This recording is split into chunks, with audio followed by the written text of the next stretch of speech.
Hello, and welcome to the Emergency Response Awareness video. We are excited to have you at our school this year. With that in mind, I wanted to go over a few important key points so that we can have the best year ever. But safety first. What is an emergency? An emergency is a sudden and unexpected situation that could be dangerous to your life, health, safety, or the environment. It is important for us to be prepared for different types of emergency situations, because this will determine the level and response needed. Emergencies can be grouped to have similar responses.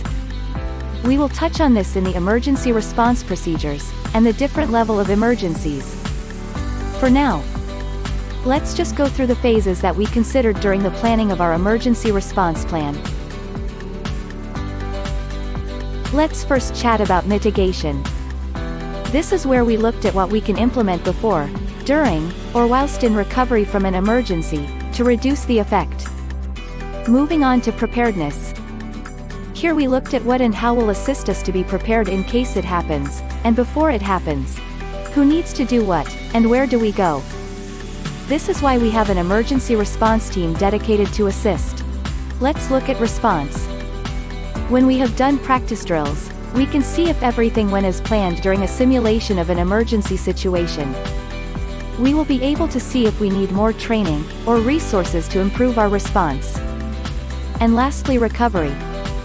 Sometimes some of us will need a bit of extra help to get over the physical or psychological and possibly emotional trauma from emergencies. For example, the effects from bullying can result in a feeling of insecurity and depression. Then, if something in our school breaks, this is where we will fix it as part of physical recovery processes. Let's have a look at the different types of emergencies. Accidents that caused injury, like a broken arm. Testing positive for COVID. This is an emergency, because COVID is a pandemic. Feeling sick with a cold, the flu, or a stomach bug. Allergic reactions. This could be an asthma attack, or a rash on your body from an allergic reaction. A chemical spill, a gas leak nearby. Maybe, your school is near an industrial area. Bullying and harassment. When somebody is cruel, insulting, or threatening another. A fire that started accidentally, or on purpose. And the fire got out of control. A bomb scare.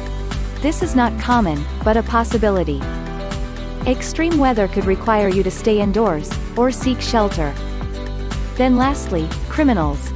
Bad guys could break into the school and steal equipment, hurt somebody, or kidnap a person. It is important for us to be prepared for different types of emergency situations, because this will determine the level and response needed. Emergencies can be grouped in levels to have similar responses. Let's look at Level 1 emergencies. These are situations at school that do not need outside assistance. It may not affect everyone either. For example, when one of us do not feel well, we will go home to get better. It is important that our school have the right telephone numbers to call. Level 2 is where support and involvement is required from outside the school. For example, when somebody gets hurt and need an ambulance to take them to the hospital. Another example would be if the police needs to be called if any criminal activity took place. This could also be for instances where the school has a water or electricity problem that requires the municipality to come and fix. Then, Level 3 includes very serious emergencies that may involve the community around us. For example, kidnapping or accidents from companies around us that affect the school. Worst-case scenarios would include rescue services from flooding, or spills and leaks of toxic chemicals or gas. So, what should we do if we are part of the emergency, or see an emergency situation? We need to stop, and just think for a moment. Then respond. This is where we should remember this video. Alert your teacher, and the people around you. Get updates from your teacher, or provide updates from your side. Then, just follow the instructions. Our teachers are trained to handle the situation.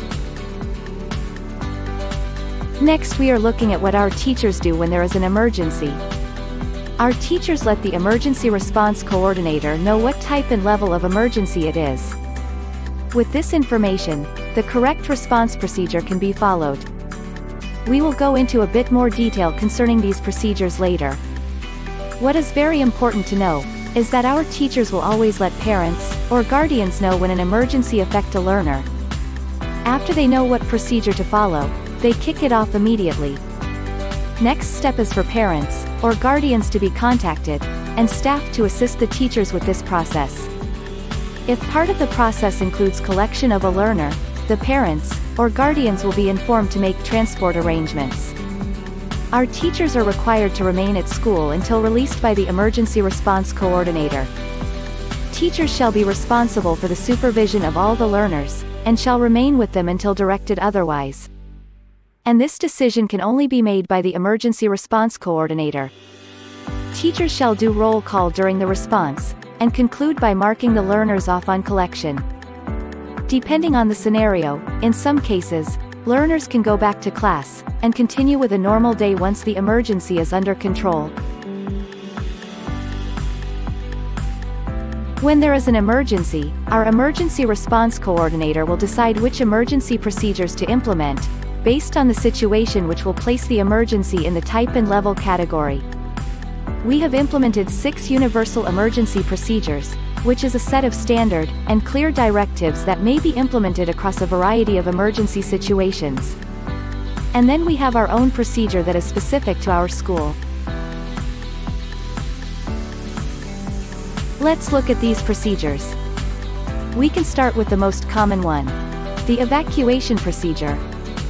We use this procedures when conditions outside are safer than inside, like a fire inside the building.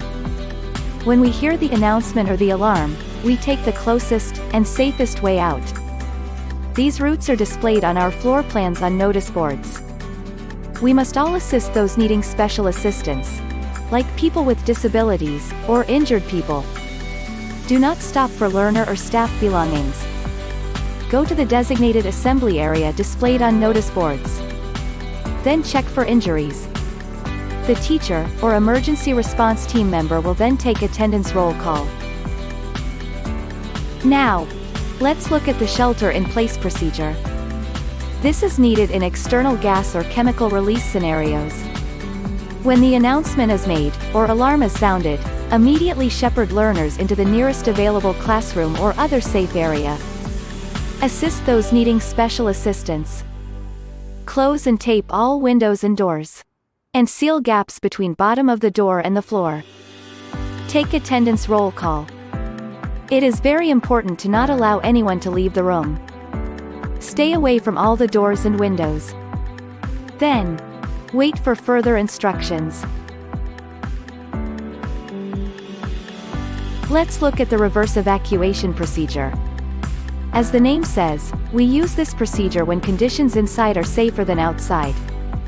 When the announcement is made, or you hear the alarm, learners and staff must move inside the building as quickly as possible. As per all our procedures, we must assist those needing special assistance.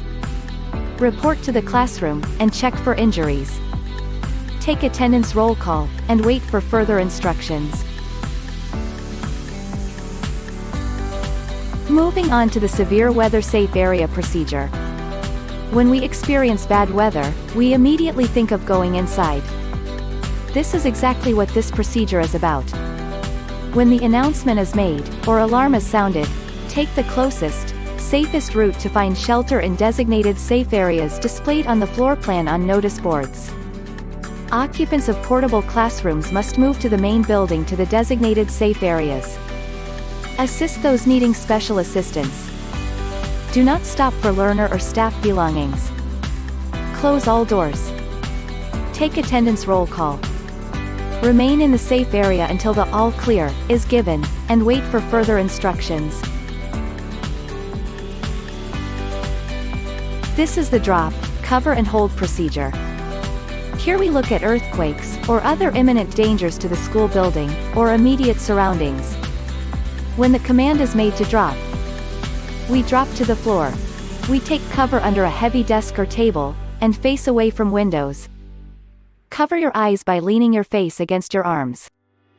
Hold on to the table or desk legs, and stay in that place and position.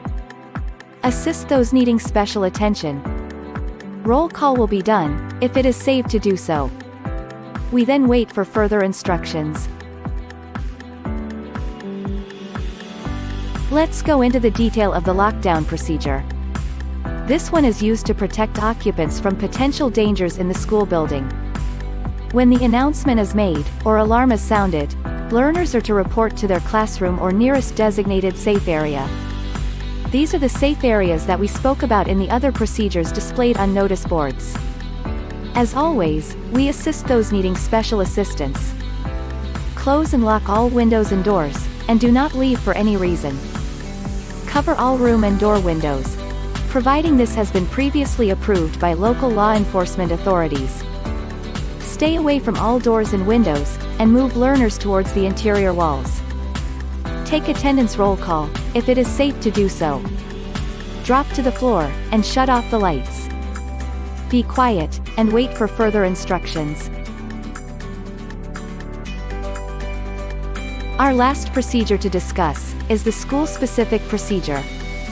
The purpose of this procedure is to guide us on the process for when somebody is not feeling well, or have sustained an injury. This type of incident will not require an evacuation. The person involved will go home to recover. If it is a serious situation, emergency services may need to be contacted. This is the end of our video. I hope you have enjoyed it. Welcome to our school, and remember to always look out for each other. Goodbye for now.